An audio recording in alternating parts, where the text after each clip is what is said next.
Welcome to Manipur Files. I'm Kartikeya Sharma and I'm joined by my colleague Brijesh Pandey.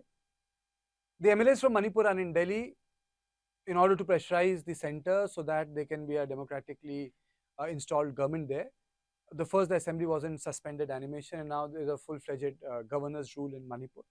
And there's a great pressure within one section of the MLAs from BJP that there should be a chief minister in the state.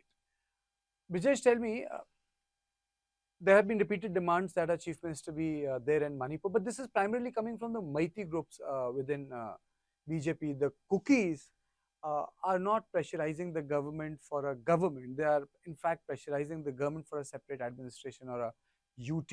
So, how is it going to pan out?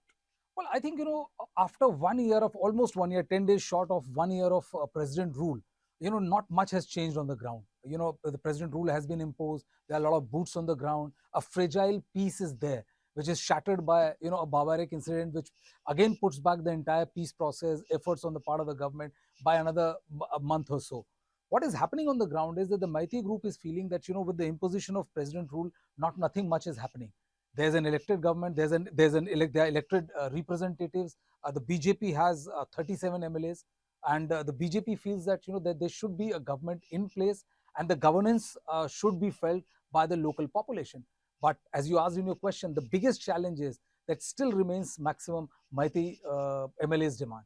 The ITLF has once again told it very categorically that no Kuki MLA is going to be part of the government. They're saying it will be seen as akin to betrayal of the Kukizo community, the entire community, and this is the reason why nobody is coming forward. Now, the catch-22 situation is in 60 MLA assembly. You have 37 BJP MLAs, but out of those 37, 7 are Kukizo MLAs. So they are not the one who are coming forward or coming to Delhi to form the government. So more or less, the crisis which was created, for the last 2 years, and we've seen internecine violence which has killed more than 260 people, much or more or less, the situation still remains there.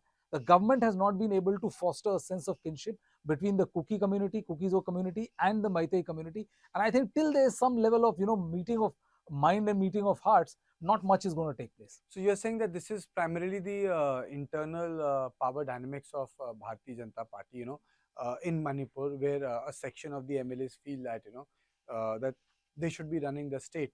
And it is for this reason that they are pressurizing the government in Delhi, the center, that there should be a functional government. But, there are two other things.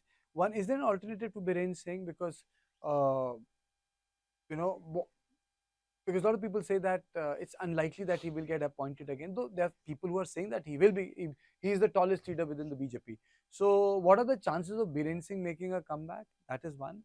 And secondly, is it possible that he will be able to pressurize the government, which is primarily Amit Shah right now, who is in charge of Home Ministry, that the president's rule is withdrawn? Well, I think he's not in a position to pressurize the government per se. I agree with you completely that he remains the tallest BJP leader as far as Manipur is concerned. But I don't think he will be able to pressurize it because we have been covering Manipur incident, the violence in Manipur for a very long time, right from the start till the end. And what we have seen is that that Biren Singh has emerged as a pole in a position where he became darling of the Meitei MLAs masses in a way, but he also became a symbol of Kukizo hatred. They said that many accused Biren Singh of using the state machinery to unleash atrocity on the Kuki community. Many in the Meitei community over after a year-long violence started to feel like that he has not been able to do enough to secure peace for the majority Meitei community. So he's in a kind of a bind. And this is the reason why the government, initially there were talks of Biren Singh is going to resign now, Biren Singh is going to resign like after some time. The government finally decided that until and unless the state comes under the president rule, there's no way they can, make any tectonic shift. But the tragedy is, Kartikeya, that after 1 month, 1 year of which means 2 terms of president rule, which will expire on 12th of February, not much peace has been able to but on the ground. But why do you think that the message has also not gone down to the Kuki community? The agreements with the Sioux militants have taken place now. The government has not gone hard on them. The entire narrative cacophony around drugs and illegal immigration infiltration has come down. But then the government has been pretty firm on this issue of separate administration in Union Territory. I think they have been categorically told that the territorial integrity of Manipur will not be breached. So, despite certain mm, pathways cleared by the government, certain important things being put on the table by the government, why isn't the Kuki leadership coming to terms with that on these issues, the government is not going to bend? Well, I think what is happening, Kartikeya, is that that they have been asking for these things for a very long time. The fact of the matter is that ever since violence broke out, they've been saying that they demand for UT sector, that a separate homeland for the entire extended Kukizo community, carving out a place out of Nagaland as well. But nothing much is happening on the ground. They still believe that the government has not been sincere enough to address their grievances. I mean, I completely agree, and the government has been very, very clear from day one that this issue is non-negotiable. The issue of separate homeland, or carving out or playing with the territorial integrity of Manipur, is non-negotiable. The ITLF, which is a loose federation of all the tribal communities, they are of the firm belief that there has to be a separate homeland for them, or a union territory kind of a situation where they are able to live in peace, and they will not be able to live properly and peacefully in the current adjustment, something which the government is completely opposed to. I think we have spoken at length about how there should be, both sides should walk one step forward. There has to be a meeting of mind, people who are but don't you think that these civil society organizations and activists have started to again have an overbearing impact on the government? Look at the huge rally which the Kokmi organized. It was a very big rally that was organized.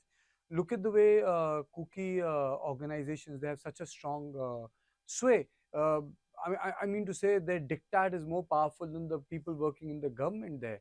So the sort of adherence to the civil society organizations by both sides actually ends up undermining the state. It undermines the elections. It undermines the normal constitutional processes, because these are not constitutionally Absolutely. organized bodies. Absolutely. So when their voice becomes more powerful than the MLA, more powerful than the MP, more powerful than the police officer, IS officers, then I would say then there is seriously a big problem. We have seen how it has panned out, during the violence which was there in full flow year and a half before. We saw how one, this social group of Meitei community had forced ordered literally all the MLAs to come and meet them. It included ministers and all, and there were reports of physical assault. Kangla Fort, and it's a very clear reminder of the kind of overarching influence they exercise on the society. I mean, the ITLF, the other Kukizo communities and all, they have made it very, very clear to the MLAs that any act of being seen in sync with the government, is a point. So it will be seen as a betrayal to the community. Now, in politics, you cannot betray your community and live to tell the tale, metaphorically. Because once you have to go back to the community in order to get votes, you have to go back to the community in order to win. It's really sad that it's like an internal partition. It is like an internal partition whereby in the worst part of the the recent violence which took place, it was an inter-community marriage, and despite extremely that, tragic. it was so tragic. Despite that inter-community marriage, the boy was shot, and the boy had converted. And conversion is a personal thing. It's a very personal thing. But even then, he was shot because he was from a different. Otherwise, it could have been a perfect example to to talk about the potential Kukizo and Meitei communities and how people can come together. Inter-religious marriages are very common in India, but if you see all these relationships from the prism of national security or the community security, then it really becomes a problem. So, in this episode of Manipur Files, our whole attempt was to talk about whether Biren Singh can become the CM again, or whether there will be a government in Manipur. Our assessment is that it's unlikely, and it's difficult as of now, because the government feels that they really need to sit on the situation for some more time, so that the situation calms down, cools down, so that the people can at least come together and sit. You'll at least have a functional assembly. We don't even have a functional assembly in Manipur. So that was it. Thank you and goodbye.